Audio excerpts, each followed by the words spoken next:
उसकी कोई सीमा नहीं है। मतलब हर एक घोटाला जो है वो बिल्कुल अचंभे में डाल देता है कि अच्छा ऐसा भी होता है करके, और वो देखने के बाद ऐसा लगता है कि अरे वक्फ बोर्ड वाले ये भी करते हैं करके। हमने जब औरंगाबाद के जालना रोड का एक मैटर उठाया था, उसके बाद बहुत सारे महाराष्ट्र से लोग आने लगे और लोगों ने कहना शुरू कर दिया कि साहब ये हमारा भी एक मैटर है करके। लेकिन हमने कोई भी केस अपने हाथ में इसलिए नहीं लिया है कि हम एक केस जो लिए है उसको ख़त्म करेंगे और उसके बाद फिर दूसरे केसेस औरंगाबाद में ही मतलब बहुत सारे केसेस है, चाहे फिर वो मोंडे का, खिमजी भाई का हो या दिलीप चितलांगे साहब का मैटर हो, ये सब निकालेंगे एक एक करके। पहले ये जो 3 धन्ना सेठ है, पहले इनका हिसाब किताब कर लें। लेकिन इस दौरान हमारे पास एक ऐसा मैटर सामने आया है कि जिसके अंदर वकील लोगों ने किस तरह से अपना एक धंधा चला रखा है वक्फ बोर्ड के अंदर।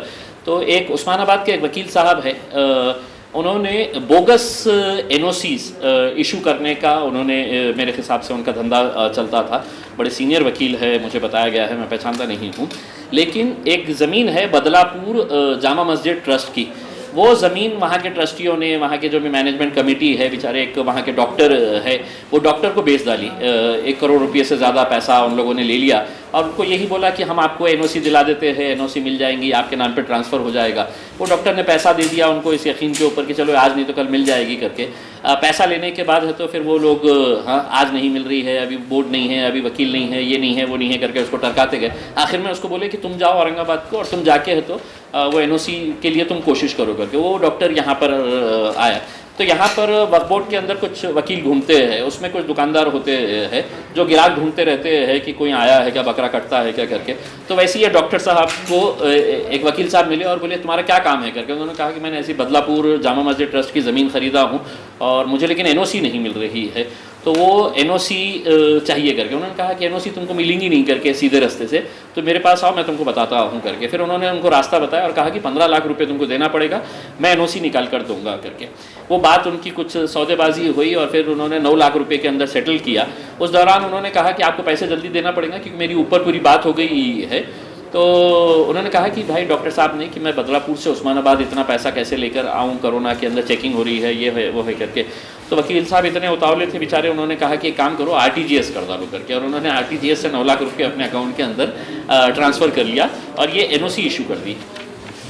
ये एनओसी देखिएगा उसके ऊपर है। तो एनओसी इशू करने से पहले उन्होंने वकील का कॉन्फिडेंस कैसा गेन किया, तो उन्होंने कहा कि अरे मैंने ऐसे एनओसी है तो शोलापुर के अंदर भी इशू किया है करके। उन्होंने कहा कि मैं दिखाता हूँ करके, ये एनओसी है तो शोलापुर को इशू किए हुए थे उन्होंने। शोलापुर के किसी मैटर के अंदर सिकंदर लियाकत शेख खांडवी तालुका बार्शी जिला शोलापुर, इनको ये एनओसी इशू किए थे और वो बैक डेट के अंदर इशू करके देते हैं। ये भी एनओसी जो है वो बैक डेट के अंदर मैं इशू करके देता हूँ करके। अब ये लेटर हेड वक्फ बोर्ड का है, ये स्टैम्प वक्फ बोर्ड का है, ये स्टैम्प जो है वो चीफ एग्जीक्यूटिव ऑफिसर वक्फ बोर्ड का है, ये सिग्नेचर सीईओ की है। ये एनओसी उन्होंने इशू कर डाले पैसे लेने के बाद। बेचारे डॉक्टर साहब बड़े खुश हो गए कि अब मेरे को एनओसी मिल गई है। ये अब अपना नाम चढ़ाने के लिए जब डॉक्यूमेंट्स ये वो पूरी तैयार करके लेके जाने लगे, किसी ने कहा कि यार ये एनओसी में कुछ गड़बड़ नज़र आ रही है करके।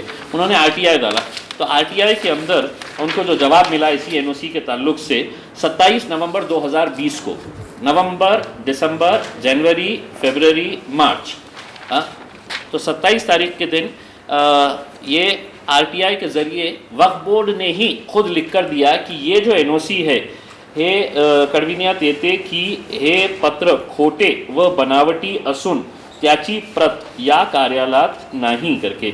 ये कौन लिखा है? जन माहिती अधिकारी, सियानत विभाग, महाराष्ट्र राज्य वक्फ मंडल, औरंगाबाद। इन्होंने 27 नवंबर को। तो अब उसूलन वक्फ बोर्ड अगर ये मान रही है कि ये एनओसी जो है ये बोगस है, डुप्लीकेट है, तो 28 तारीख के दिन वकील साहब के ऊपर एफआईआर रजिस्टर कर देना चाहिए था उन्होंने। लेकिन ये ना करते हुए आज इतने महीने बीत गए हैं, ये खामोश अगर बैठे हैं तो मेरा सीधा सीधा आरोप है कि वकील साहब अकेले पैसा नहीं खाए हैं। वकील साहब ने वहाँ के कर्मचारियों को दिए हैं और हमारी जानकारी के हिसाब से वक्फ बोर्ड के अंदर 2 ऐसे कर्मचारी थे जिनका यही काम था कि जो हम लीगल तरीके से एनओसीज नहीं इशू करते हैं, हम आपको लेटर हेड देंगे, हम आपको स्टैम्प देंगे, आप है तो अपना ये करिएगा, हमारा हिस्सा हमको दे दीजिएगा करके। अब इसमें कौन कौन लोग शामिल है ये है तो पुलिस ने इन्वेस्टिगेट करना है करके।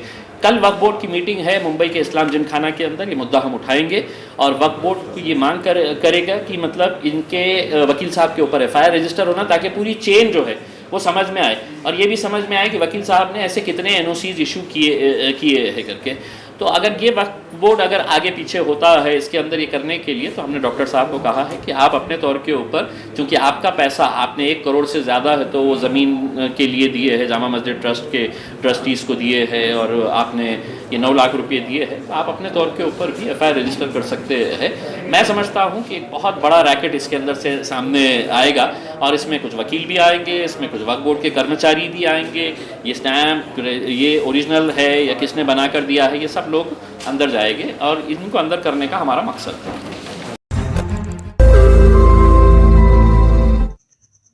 रोज नई खबरों को देखने के लिए हमारे औरंगाबाद समाचार चैनल को सब्सक्राइब कीजिए और नोटिफिकेशन पाने के लिए हमारे बेल आइकन को दबाइए ताकि हर खबर की नोटिफिकेशन आपको मिलती रहे।